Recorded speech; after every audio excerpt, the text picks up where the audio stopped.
बोलिए वैष्णो मैया की जय। भक्तजनों, माँ वैष्णो देवी का मंदिर हिंदू मान्यता अनुसार शक्ति को समर्पित पवित्रतम हिंदू मंदिरों में से एक है, जो भारतवर्ष के जम्मू और कश्मीर राज्य में त्रिकुट पर्वत पर स्थित है।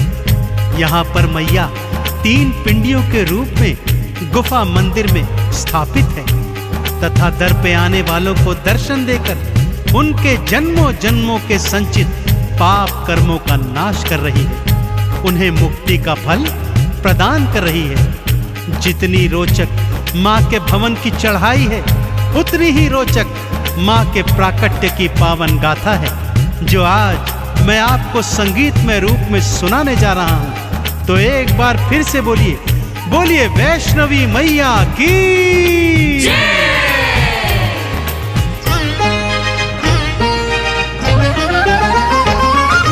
वैष्णो माँ नारायणी वैष्णवी वरदायिनी, पिंडी रूप में दर्शन देती भव से पार लगायिनी। वैष्णो माँ नारायणी वैष्णवी वरदायिनी, पिंडी रूप में दर्शन देती भव से पार लगायिनी। वैष्णो मैया नमो नमः, माँ वैष्णवी नमो नमः, पिंडी रानी नमो नमः, माँ कल्याणी नमो नमः। वैष्णो मैया नमो नमः, माँ वैष्णवी नमो नमः, पिंडी रानी नमो नमः, माँ कल्याणी नमो नमः।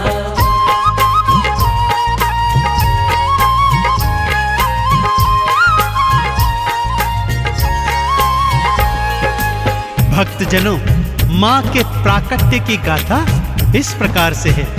जम्मू स्थित कटरा जिले में हंसाली नामक गांव था भक्तों। इसी गांव में एक निर्धन ब्राह्मण श्रीधर अपनी पत्नी के सहित रहा करता था। माँ वैष्णो का परम भक्त था भक्तों। दिन रात माँ की भक्ति करता और जो रूखा सूखा मिलता उसको माँ का प्रसाद समझकर माँ को भोग लगाकर स्वयं भी ग्रहण करता। उसके जीवन की बस एक ही तमन्ना थी कि मैं माँ के नाम का जागा करवाऊं और अगले दिवस सारे गांव वासियों को माँ के नाम का भंडारा खिलवाऊं। पत्नी उसकी बात सुनकर कभी हंसती और कभी रोती थी। घर में खाने को अन्न का एक दाना भी नहीं था और उसका पति सोच रहा है पूरे गांव को भंडारा खिलवाने की। परंतु माँ का परम भक्त श्रीधर अपनी पत्नी से कहता, हे प्रिय, माँ ने जागे की और भंडारे की प्रेरणा दी है तो करवाएगी भी मेरी वैष्णवी मैया।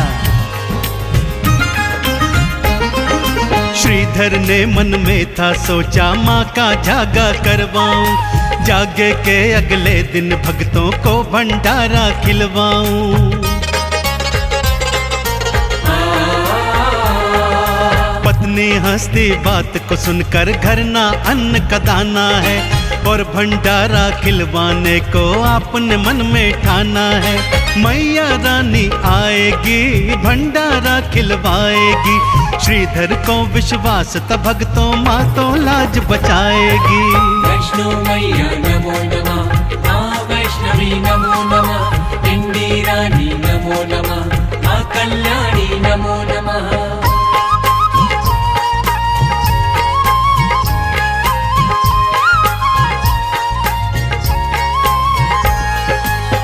और एक रात उसे स्वप्न में माता वैष्णो के दर्शन हुए। माँ ने आश्वासन दिया कि जा मेरे भक्त, मेरे नाम का जागा करवा और अगले दिन पूरे गांव को मेरे नाम से भंडारा खिलवा। श्रीधर अगले दिन सुबह सुबह उठा और माँ का नाम जपते जपते पूरे गांव को जागे का और भंडारे का निमंत्रण देने निकल गया। पत्नी ने बहुत समझाया कि ये आपका भ्रम है, परंतु श्रीधर पर तो माँ की नाम कुमारी चढ़ गई थी। सारे गांव सहित वो भैरवनाथ और उसके शिष्यों को भी भंडारे का निमंत्रण दे आया। सबके मनों में कौतूहल है कि भला ये दरिद्र हमें क्या भंडारा खिलवाएगा। अगले दिन सब जागे में गए और फिर भंडारा खाने पंगत में बैठ गए। घर में अन्न का एक दाना भी नहीं और सारा गांव खाना खाने बैठा है कि तभी सब क्या देखते हैं, एक लाल चुनर ओढ़ी छोटी सी कन्या श्रीधर श्रीधर कहती हुई आती है और भोजन का पात्र उठाकर उसमें से 56 भोग निकाल निकाल कर सारे गांव को खिला रही है। श्रीधर की आंखों से खुशियों के आंसू छलक रहे हैं। भक्तों, मैया का चमत्कार ऐसा ही है।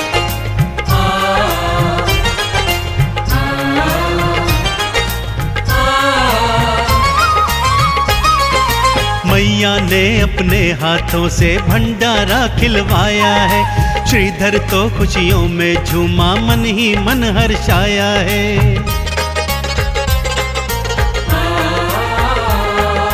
भैरवनाथ भी चेले लेकर भंडारे में आया है। सामने देखा खाना बांटती कन्या रूप महामाया है। हलवा पूरी देख के भैरवनाथ चिल्लाया है। भोजन में खाने को उसने मदिरा मांस मंगाया है। वैष्णो मैया नमो नमः, माँ वैष्णवी नमो नमः, पिंडी रानी नमो नमः, माँ कल्याणी नमो नमः।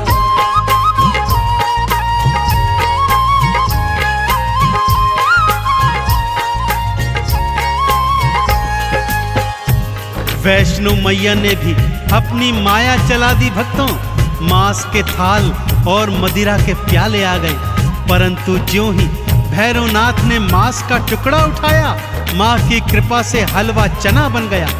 मदिरा उठाई तो वो माँ का चरणामृत बन गया। अब भैरवनाथ जान गया था यह कोई मामूली कन्या नहीं, अपितु साक्षात महामाया है। वो जैसे ही माँ को पकड़ने भागा, माँ लांगुर सहित त्रिकुट पर्वत की ओर पवन वेग से भाग निकली। मैया की अजब लीला है भक्तों। माँ और लांगुर आगे आगे और भैरवनाथ पीछे पीछे। दौड़ते दौड़ते लांगुर को जब प्यास लगाई तो माँ ने बाण मारकर धरती से गंगा प्रकट कर दी। आज भी सभी भक्त इसको बाण गंगा के नाम से जानते हैं और यहाँ पर स्नान करके अपने तन के रोगों को दूर करते हैं। आगे चलकर माँ एक गुफा में जाकर छुप गई और लांगुर बाहर पहरेदारी करने लगा।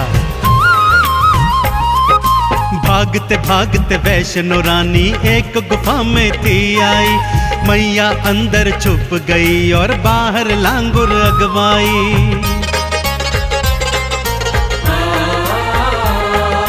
9 महीने तक लांगुर और भैरवनाथ का युद्ध हुआ। युद्ध भयंकर था, भक्तों पर कोई परिणाम नहीं निकला। मैया क्रोध चढ़ आई है, गुफा से बाहर आई है। भैरवनाथ से युद्ध करन को हाथों खड्ग उठाई है। वैष्णो मैया नमो नमः, माँ वैष्णवी नमो नमः, पिंडी रानी नमो नमः, माँ कल्याणी नमो नमः।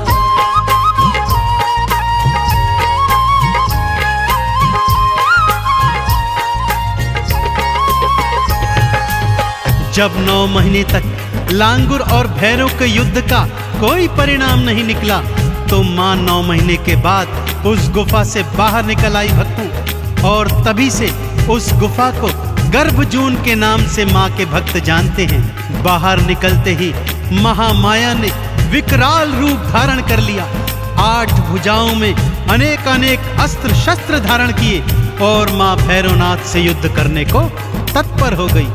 भैरवनाथ को भी माँ के नाम की अलख जग गई भक्तों, परंतु जब तक वो अपने पापों की क्षमा मांगता, माँ ने खड्ग प्रहार से उसका शीश उड़ा दिया। भैरवनाथ का कटा शीश दूर जाकर भैरव घाटी में गिर गया और वो कटा शीश माँ के नाम का सुमिरन करने लगा। माँ ने भी दयावान होकर उसे अभय वरदान दिया कि जब तक मेरे दर्शनों के पश्चात तेरे शीश के दर्शन नहीं होंगे, मेरी यात्रा का फल संपूर्ण नहीं होगा।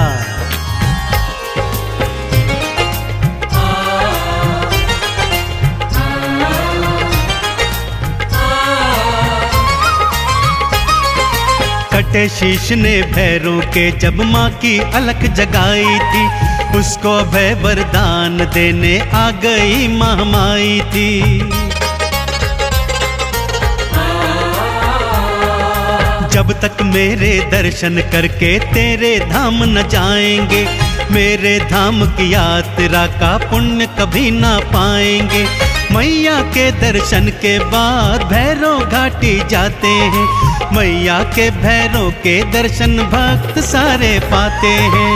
वैष्णो मैया नमो नमः, माँ वैष्णवी नमो नमः, पिंडी रानी नमो नमः, माँ कल्याणी नमो नमः।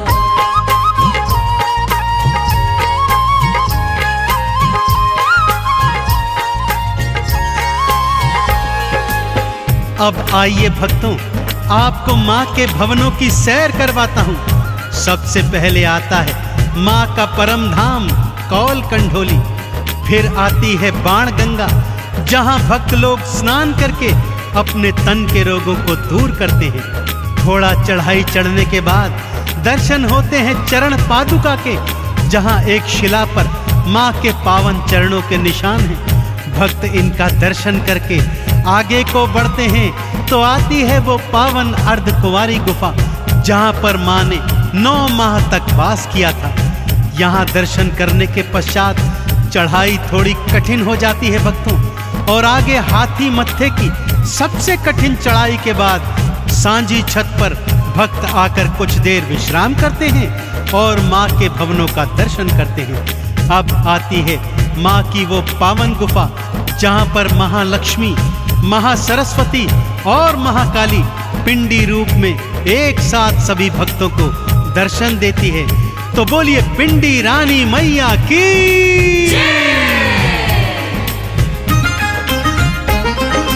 ऊंची चढ़ाई ना घबराना, मैया आप बुलाती है, हाथ पकड़कर बच्चों को वो भवनों पे ले जाती है। नारियल का भोग लगाते, चंदन तिलक लगाते हैं, मैया रानी के भवनों से मुक्ति का फल पाते हैं। लाल चुनर जो मैया को हाथों से पहनाते हैं, भवसागर में कभी न डोले पार वो लग जाते हैं।